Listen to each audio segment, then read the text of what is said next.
Alors bonsoir à tous, bienvenue dans cette nouvelle émission du point de marché quotidien et hebdomadaire, donc le débriefing, d'accord, du vendredi 17 janvier 2020. Ici donc François Blé, content de vous retrouver, Frank Belfort, pour tous ceux qui me suivent sur TradingView ou sur Twitter. Alors on a l'habitude de se retrouver chaque soir les vendredis à la clôture des marchés pour analyser le marché, pour faire le bilan, pour voir un peu si les stratégies qui ont été mises en place depuis le lundi, celles qui ont marché et celles qui ont moins bien marché. Alors, bien sûr, au niveau de l'USD CAD, c'est bien sûr le CAM complet, c'est du mi-fing, mi-raisin.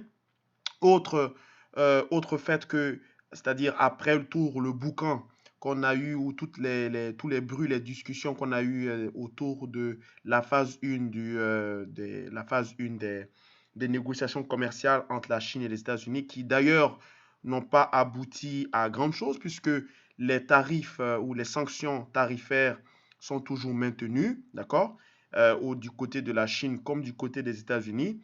Cela, bien sûr, a jeté un peu le pavé dans l'eau au niveau de l'évolution des cours, puisque on a vu que le pétrole a chuté brutalement à cause, donc il était vraiment pricé avant, puisque le pétrole avait déjà corrigé avant, bien sûr, le 15 janvier. On le voit ici à l'écran, si je prends mon croissillon, et je me mets ici, on voit que le marché avait déjà commencé à corriger, donc depuis le 8 janvier, c'est-à-dire une semaine avant, ça avait déjà corrigé en prévision de cet accord, cette signature de l'accord commercial de phase 1 qui porte donc sur l'agriculture, donc sur les exportations et importations agricoles. Du côté des États-Unis, ça porte sur le porc, le bœuf et le soya, d'accord? Et donc les États-Unis qui imposent coûte que coûte aux Chinois environ une production de 200 milliards qui vont ajouter sur les exportations du côté du marché chinois pour les amener à ouvrir un peu leur secteur commercial, parce que vous savez, les derniers chiffres de l'OMC sont un peu criards du côté de la Chine, où on a vu que la Chine a réalisé un taux d'exportation de 44% à l'échelle mondiale et seulement 6% au niveau des importations. Donc c'est ça qui a rendu furieux le président américain, et qui donc a décidé de les sanctionner massivement à travers ce que vous connaissez, donc les tarifs douaniers et ainsi de suite. OK? Donc, pour résumer cette histoire, le pétrole jusque-là, qui fait partie bien sûr des enjeux géopolitiques mondiaux, des enjeux économiques, parce que le pétrole au niveau macroéconomique concerne donc les perspectives mondiales des marchés financiers, mais au niveau géopolitique, on a vu l'actualité avec l'Iran, donc qui était parti dans un petit clash avec les États-Unis. Ça s'est calmé, et le pétrole avait donc pris quasiment 3% en une nuit quand il y a eu ces frappes et donc les représailles qui ont eu lieu. Après, quand on est sorti techniquement de ce range, ce gros range de 64 dollars et de 50 dollars 50, donc on est sorti de ce range. On n'a pas clôturé au-dessus pour confirmer la vigueur du pétrole, donc pour définir les attentes inflationnistes qui avaient été mentionnées comme un risque majeur par le FMI. Cela n'a pas été confirmé. On a clôturé à l'intérieur de ce range. Et donc, il y a une prise de bénéfices massive qui résultait aussi de l'anticipation sur les possibles accords commerciaux entre la Chine et les États-Unis. Parce que maintenant, quand la Chine et les États-Unis, vous savez, utilisent un langage, un verbiage plus ou moins stable ou calme, on a le pétrole qui corrige, voire se stabilise. Le dollar, lui aussi, commence à se stabiliser, voire à se corriger. Mais quand ils utilisent un langage, on va dire, durci, un ton assez percutant et des représailles au devant de leur communication, on a le dollar qui devient un actif d'aversion pour le risque, d'accord? Et ici, le pétrole qui s'envole si des enjeux géopolitiques qui englobent le pétrole, ils sont en jeu, d'accord? Et tout cela mène le marché, puisque l'offre l'offre de la production, l'offre mondiale de la production sur le pétrole, qui est présentement maintenue avec les quotas qu'on connaît. Donc jusque-là, pas de surprise. Donc du coup, le marché l'a déjà adopté dans les cours, ce qui fait que ce range que nous avons dessiné, vous le voyez très bien avant cette communication qu'on a eu autour. On a eu je vous ai dit, un sell-off, donc une prise de bénéfices massive, parce qu'on n'a pas clôturé au-dessus de 64 dollars, parce que c'était le critère que je vous avais mentionné au départ dans les émissions précédentes. Cela n'a pas été fait. On a vu donc une vente massive et on vient comme quoi pile poil taper le milieu du range, d'accord? Et c'est là qu'on vient taper pile poil. Regardez bien, je vais zoomer la caméra. On vient taper le milieu du range, on se stabilise et on semble donc repartir vers de nouvelles bases. Donc on voit ici qu'on a un petit, si je prends donc le rectangle ici, on a un petit range de creux, d'accord, sur le prix moyen donc du range, donc le prix moyen du range dans lequel il a évolué depuis maintenant pratiquement 6 mois. Je vais le mettre ici en bleu, voilà. Et on peut le mettre ici. Bon, c'est des détails hein, en bleu. Donc, du coup, on peut voir qu'on a un petit range de creux qui a duré à peu près 1, 2, 3, 4, 5 jours. Donc, à peu près une semaine. Et si on sort de ce range de creux, ben, on peut aller chercher tout simplement un petit objectif théorique qui peut nous donner jusqu'à à peu près, d'accord, à peu près à 60 dollars le baril. Donc, le pétrole est pratiquement stable. Hein. Il oscille entre 60 dollars le baril, 55, 58 dollars le baril à 62, 63 dollars le baril. Donc, il est à peu près à ce niveau. Il se stabilise, d'accord. Au niveau de l'USD-CAD, c'est pareil. C'est aussi un range dans un range. Donc, on le voit bien, il y a une petite boîte qui se dessine à l'horizon. Donc, on le voit ici. Voilà. Donc, cette boîte qui est ici, qui cherche donc à titiller les sommets. Et en l'occurrence, on voit qu'on est dans une impulsion, dans un momentum, léger momentum acheteur.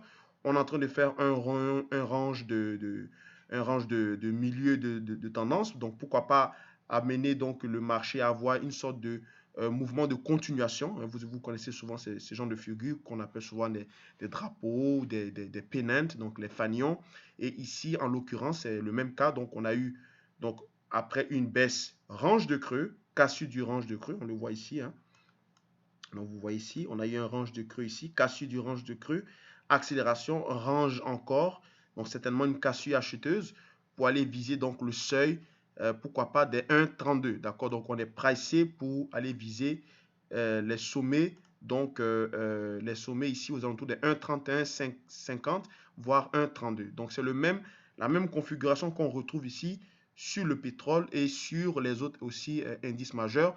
Tandis qu'au niveau du dollar américain, on a donc une consolidation qui nous définit donc que le marché est dans une phase aussi de stabilisation, voire de latéralisation, après donc une tendance, on va dire, de moyen terme acheteuse. Hein. Donc on le voit ici que le marché a plus ou moins consolidé, on le voit ici, et donc on est en train de pouvoir sortir peut-être au-dessus hein, de ce canal de latéralisation. Donc vous savez que les canaux de latéralisation, voire les canaux baissiers, la sortie se fait généralement à l'achat. Donc on a juste aussi ici à dupliquer voilà donc l'objectif théorique, voilà comme ça.